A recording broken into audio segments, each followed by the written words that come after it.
نحمدہ ونصلی علی رسول الکریم اما بعد۔ تو ناظرین، پچھلی ویڈیو میں ہم نے تجوید کے ارکان کو سمجھا تھا، اور آج کی اس نئی ویڈیو میں ہم سمجھیں گے لحن کسے کہتے ہیں آخر۔ جو پچھلی ویڈیو میں بتایا تھا کہ لحن کے بہت سے معنی آتے ہیں، تو اسی لیے آج لحن کو سبق پڑھنے سے پہلے کچھ ضروری بات عرض کرنی ہے کہ ہم نے تجوید کے ارکان کو سمجھ لیا، پڑھ لیا، جان لیا، لیکن تجوید کے مرتبے کتنے ہوتے ہیں اس کو پہلے سمجھتے ہیں، پھر لحن کو جانتے ہیں۔ تو تجوید کے 3 مرتبے ہوتے ہیں۔ نمبر 1 ترتیل، نمبر 2 تدویر، نمبر 3 حدر۔ اب اس کے معنی کیا ہیں؟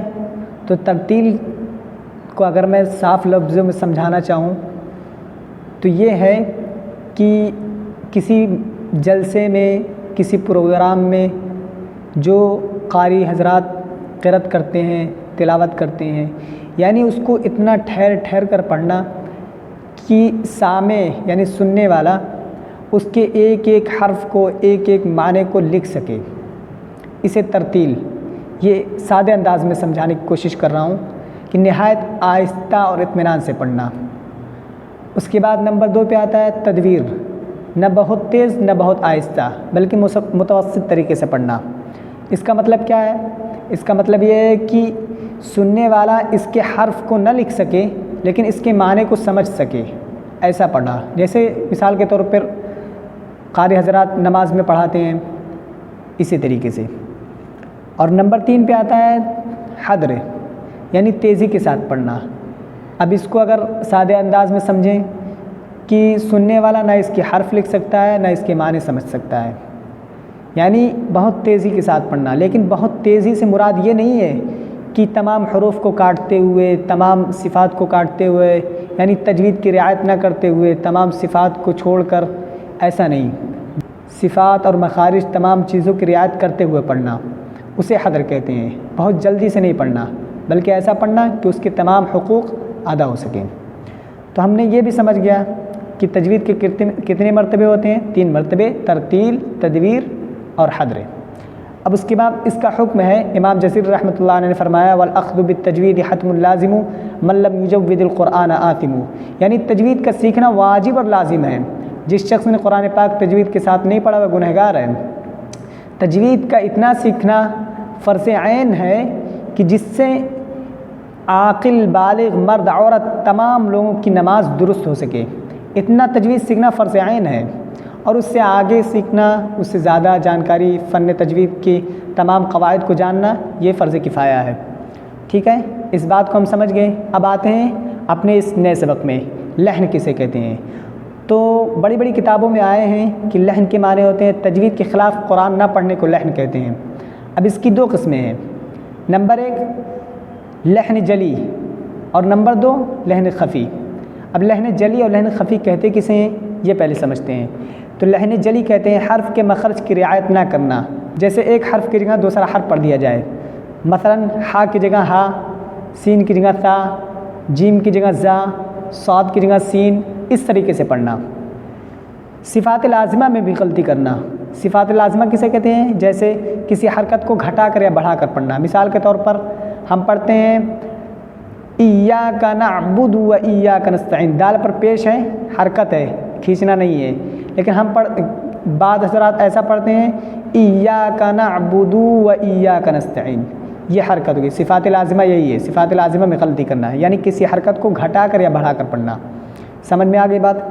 اب لحن جلی ہو گیا۔ لحن خفی کسے کہتے ہیں اس کو سمجھتے ہیں۔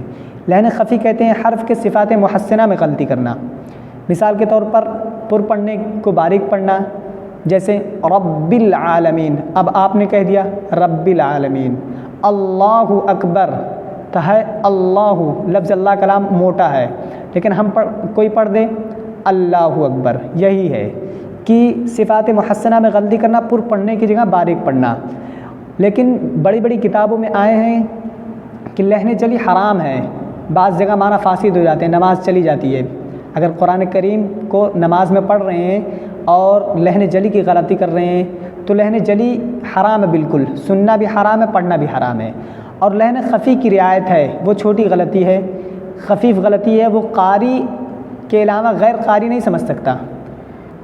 لحن جلی کو قاری اور غیر قاری بھی سمجھ سکتا ہے، لیکن لحن خفی کو غیر قاری نہیں سمجھ سکتا۔ تو اسی لیے لحن خفی کی غلطی یہ مکروہ ہے، لیکن بچنا اس سے بھی ضروری ہے۔ اس کا مطلب یہ نہیں کیونکہ لحن خفی کی غلطی اگر انسان کرے گا پھر دھیرے دھیرے اس کو صحیح نہ کرتے ہوئے لحن جلی کی بھی غلطی کرے گا، تو بتائیے کتنا بڑا گناہ ہے۔ تو اسی طریقے سے لحن جلی اور لحن خفی آپ سمجھ گئے۔ اب ہم نے جو پہلی ویڈیو میں پڑھا تھا کہ استعاذہ اور بسملہ کہتے کسے ہیں، تو استعاذہ کو بتایا تھا، استعاذہ اور بسملہ یعنی اعوذ باللہ اور بسم اللہ، تو اس کا پڑھنے کا بیان کیا ہے، یعنی اس کو کب پڑھنا چاہیے کب نہیں پڑھنا چاہیے۔ تو استعاذہ قرآن شریف کی تلاوت شروع کرتے وقت استعاذہ یعنی اعوذ باللہ ضرور پڑھنی چاہیے، کیونکہ شیطان سے پناہ مانگنی ضروری ہے، کیونکہ جب انسان قرآن کریم کو پڑھنے بیٹھتا ہے تو شیطان ہر حیلہ ہر طریقہ اختیار کرتا ہے کہ کس طریقے سے اللہ کے بندے کو قرآن کریم کی طرف سے غیر متوجہ کر دے، یعنی قرآن کریم سے ہٹا کر کسی غیر کام میں اسے ملوث کر دے، اسے اسی میں پھنسا دے تاکہ یہ قرآن کریم کی تلاوت نہ کر سکے۔ تو اسی لیے قرآن کریم کی تلاوت شروع کرتے وقت اعوذ باللہ یعنی استعاذہ ضرور پڑھنا چاہیے، اور بسم اللہ یہ برکت کے لیے پڑھ سکتے ہیں، کیونکہ شروع کرتا ہوں اللہ کے نام سے جو بڑا مہربان نہایت رحم والا ہے۔ اللہ کا کلام شروع کر رہے ہیں تو بسم اللہ پڑھ لیں تو زیادہ بہتر ہوگا۔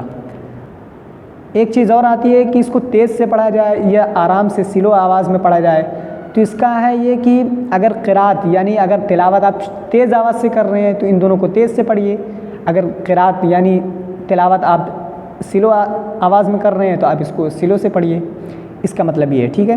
تو آج کی اس ویڈیو میں اتنا ہی، اور اس کو اچھے طریقے سے سمجھیں کہ لحن جلی کسے کہتے ہیں، لحن خفی کسے کہتے ہیں، اور ان کا حکم کیا ہے۔ اگر ان تجوید کو نہیں سیکھے تو ہمارا کیا حشر ہوگا۔